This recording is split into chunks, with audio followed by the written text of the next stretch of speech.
In aerospace and defense, and increasingly across complex commercial operations, engineering excellence alone isn't enough. The real challenge is turning design into sustained operational performance over time. That's where asset lifecycle management comes in.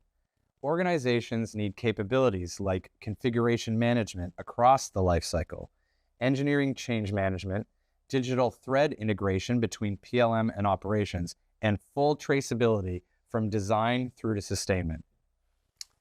In aviation, that means maintaining airworthiness as fleets evolve. At sea, it's aligning fleet configurations with compliance and operational demands. On land, it's managing platform variants across programs and production. And in space, it's ensuring system integrity across highly engineered assets. With next-level solutions from IFS, organizations can connect engineering systems with operational execution, ensuring design decisions directly support maintenance, supply chain, and long-term performance.